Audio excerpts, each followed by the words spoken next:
जोहार साथियों, जय आदिवासी। असम के आदिवासी बहुल डीफू लोकसभा क्षेत्र में जहां 26 अप्रैल को मतदान है, सभी दलों के उम्मीदवारों ने एक स्वायत्त राज्य के भीतर राज्य बनाने के लिए संविधान के अनुच्छेद 244A 244A को लागू करने का वादा किया है। दरअसल यह दशकों से डीफू में प्राथमिक चुनावी वादा रहा है।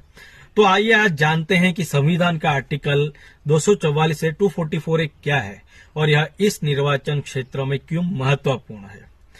इससे पहले चैनल सब्सक्राइब करना बाकी है तो कर लीजिएगा और वीडियो को ज्यादा से ज्यादा शेयर भी कीजिएगा। डीफू लोकसभा क्षेत्र की बात करें तो सिर्फ 8.9 लाख मतदाताओं के साथ डीफू असम के 14 लोकसभा क्षेत्रों में सबसे कम आबादी वाला क्षेत्र है। यह अनुसूचित जनजाति यानी कि एसटी के लिए आरक्षित है और असम के 3 आदिवासी बहुल पहाड़ी जिलों में 6 विधानसभा क्षेत्रों में, जिनमें कार्बी आंगलोंग, पश्चिम कार्बी आंगलोंग और डिमा हसाओ को कवर करता है। इन 3 जिलों को संविधान की 6ठी अनुसूची के प्रावधानों के तहत प्रशासित किया जाता है, जो असम, मेघालय, त्रिपुरा और मिजोरम राज्यों में जनजातियों क्षेत्रों के प्रशासन के प्रावधानों का वर्णन करता है। यह जो क्षेत्र है, यह क्षेत्र 2 स्वायत्त परिषदों यानी कि कार्बी एंगलोंग स्वायत्त परिषद KAAC और उत्तरी कछार हिल्स स्वायत्त परिषद के अंतर्गत आते हैं। इस सीट पर मतदाता विभिन्न समुदायों में से हैं, जैसे कि कार्बी जो राज्य की तीसरी सबसे बड़ी जनजाति है, दिमासा, हमार, कुकी, रेंगमा, नागा, जेमे नागा, बोडो, गारो, असमिया, बंगाली, बिहारी, गोरखा आदि जनजाति यह जो लोकसभा क्षेत्र है वहां पे निवास करती है। हालांकि इस सीट का प्रतिनिधित्व 1977 यानी कि 1977 से कार्बी समुदाय के सदस्यों द्वारा किया गया है। वर्तमान में डीफू सीट के अंतर्गत सभी विधानसभा क्षेत्र भाजपा के पास है। अब संविधान का आर्टिकल 244A 244 क्या है उसकी बात करें तो आर्टिकल 244A को 22वें संविधान संशोधन अधिनियम 1969 के माध्यम से संविधान में शामिल किया गया था। यह अनुच्छेद संसद को असम के कुछ जनजातीय और अनुसूचित क्षेत्रों को मिलाकर एक स्वायत्त राज्य का गठन करने की शक्ति प्रदान करता है। आर्टिकल 244A के जरिए स्थानीय प्रशासन के लिए एक स्थानीय विधायिका या मंत्री परिषद अथवा दोनों की स्थापना भी की जा सकती है।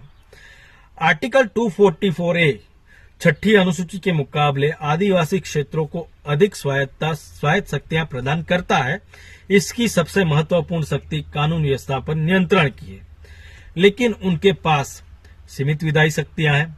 कानून और व्यवस्था पर नियंत्रण नहीं है और केवल सीमित वित्तीय शक्तियां है, यानी कि वित्तीय शक्तियां सीमित की गई है। अब यह जो क्षेत्र है उस क्षेत्र में स्वायत्तता की मांग कब शुरू हुई और अब तक इसका क्या प्रभाव रहा है उसकी बात करें तो स्वायत्तता की मांग उतनी ही पुरानी है जितनी अविभाजित असम के पहाड़ी इलाकों में एक अलग पहाड़ी राज्य की मांग को लेकर आंदोलन जो 1950 के दशक में शुरू हुआ था।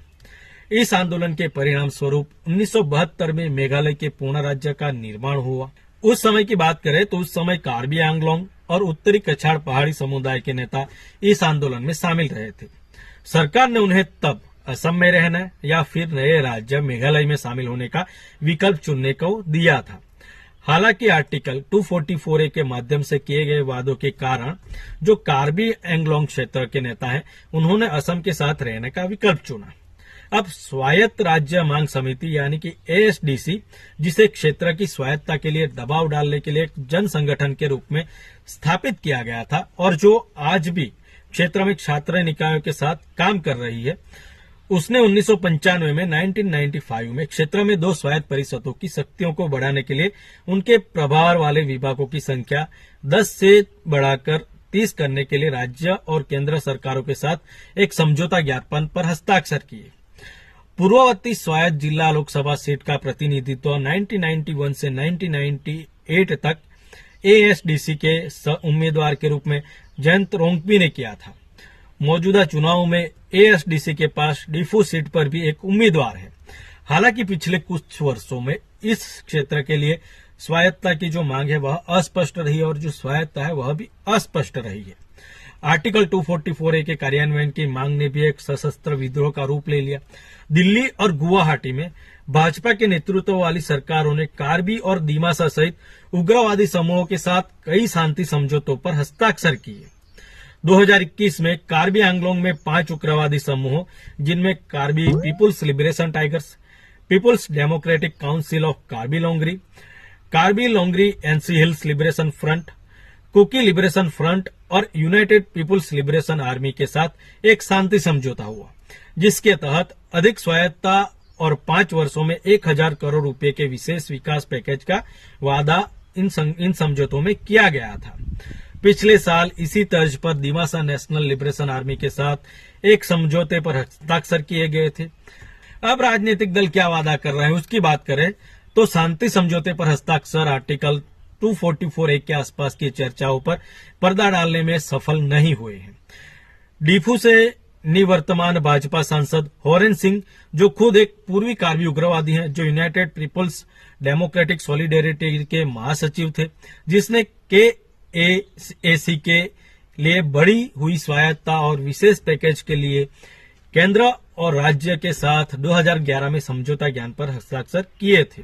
2019 के चुनाव के दौरान हॉरेन सिंह ने विद्रोह के नेता के रूप में अपने दिनों को याद करते हुए स्वायत्तता की मांग के प्रति अपने समर्पण की बात की थी।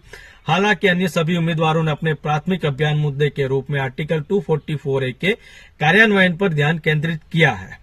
शुक्रवार को होने वाले चुनाव के लिए भाजपा उम्मीदवार केएसी कार्यकारी सदस्य अमर सिंह टिस्सो हैं।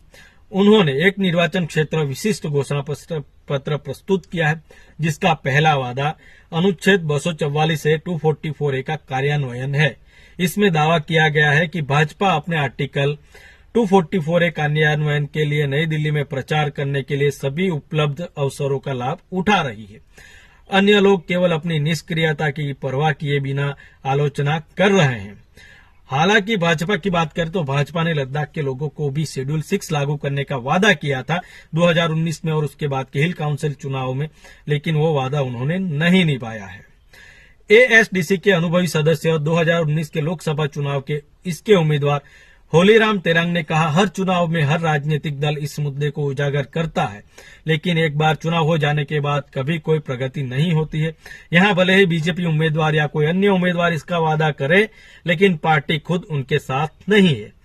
किसी भी पार्टी ने अपने राष्ट्रीय घोषणा पत्र में इसका उल्लेख नहीं किया है। राज्य और केंद्र में लगातार सरकारों का मूल रवैया अधिक स्वायत्तता प्रदान करना नहीं, बल्कि शक्तियां वापस लेने का प्रयास करना रहा है। चुनावों में हर बार कोई भी राजनीतिक दल हो या फिर कोई भी सरकार हो, वादे तो कई करते हैं, लेकिन चुनाव हो जाने के बाद क्या ये अपने वादे निभाते हैं, ये सबसे बड़ा प्रश्न है। वीडियो को शेयर जरूर कर दीजिएगा, चैनल सब्सक्राइब करना बाकी हो तो कर लीजिएगा। मिलेंगे दूसरे वीडियो में, तब तक के लिए जोहार, जय आदिवासी।